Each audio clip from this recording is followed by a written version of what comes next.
नमस्कार दोस्तों, आज की साखी सतगुरु नानक देव जी महाराज जी की है। जब एक बीबी सतगुरु नानक देव जी महाराज द्वारा उचारे गए शब्द के माध्यम से हर रोज दरिया पार करती थीं। आइए बड़े ही प्रेम और प्यार के साथ आज की ये साखी शुरू करते हैं।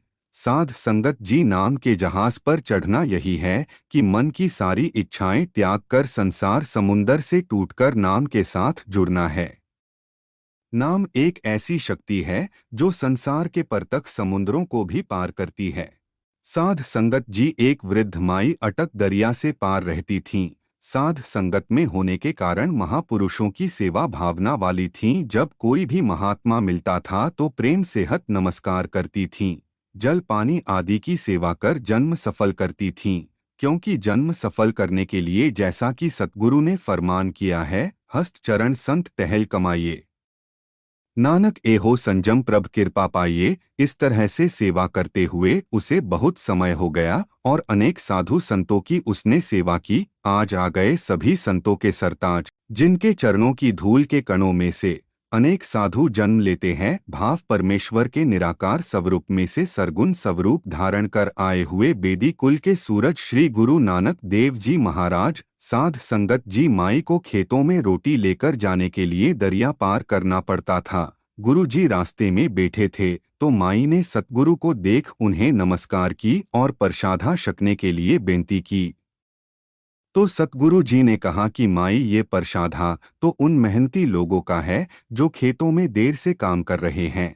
ये प्रसादा खेत में मेहनत कर रहे लोगों में बांट। तो ये सुनकर माई ने बेनती की कि महाराज जी, मैं आप जी का वचन मानती हूँ, लेकिन मेरी भावना है कि मैंने प्रसादा आप जी को जरूर करवाना है। तो वह अपने परिवार के लिए प्रसादा तैयार कर सतगुरु जी के लिए ले आई। तो सतगुरु जी ने वह प्रसादा किया। माता की भावना को देखते हुए वृद्ध शरीर को धारण कर कहने लगे कि माता, जिसका खाए उसका भला भी करना पड़ता है। और सतगुरु कहने लगे कि माता, तू दरिया पार करने के लिए बहुत मुश्किलों का सामना करती है। तब गुरु जी ने उस माता को सतनाम का मंत्र दिया और कहा कि ये दोनों दरिया, ये परतक अटक दरिया और संसार जो दरिया का न्याय है, उससे भी ये नाम पार करवाएगा। और जब दरिया के किनारे पर आएगी तब भरोसे के साथ ये पढ़कर सुनिए, हाथ होवे असगाह। ये तुक पढ़कर जल्दी ही दरिया का हाथ पैर पानी हो जाया करेगा। तो ये कहकर सतगुरु वहां से चले गए। तो थोड़े दिनों के बाद एक और महात्मा सतगुरु जी की जगह पर अपने चेले के साथ डेरे लगाकर बैठ गए। तो जब माता गई उनको भोजन ग्रहण करने के लिए विनती की कि महाराज जी, आप हमारे घर में चरण डालें और प्रसादा ग्रहण करें।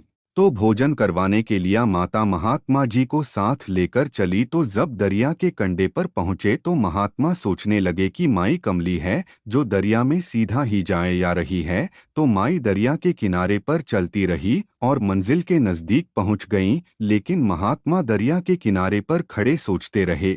सोच रहे हैं कि अब क्या करे। अगर चलते हैं तो डूबने का डर है और अगर नहीं चलते तो हासी होती है। देखने वाले कहेंगे कि माई तो पानी में तरी जा रही है और साध पानी में डूबने से डरते हैं। तो महत मायों ने लोक लज्जा के कारण तुरना ही ठीक समझा। और तब गुरु अपने चेले को कहने लगा कि हे चेले, आगे होकर चल। तो चेला अपने गुरु को कहने लगा कि गुरुजी, अपनी बढ़ाई करवाने के लिए आप हमेशा आगे रहे हो, अब डूबने के लिए मुझे आगे कर रहे हो। आगे चलने का आपका हक है, क्योंकि चेले तो हमेशा पीछे चलते हैं। तो इस तरह की बातें करते हुए कोई भी आगे ना बढ़े। तो थोड़ी दूर जाकर माई ने पीछे मुड़कर देखा तो साधु वहां पर ही खड़े थे।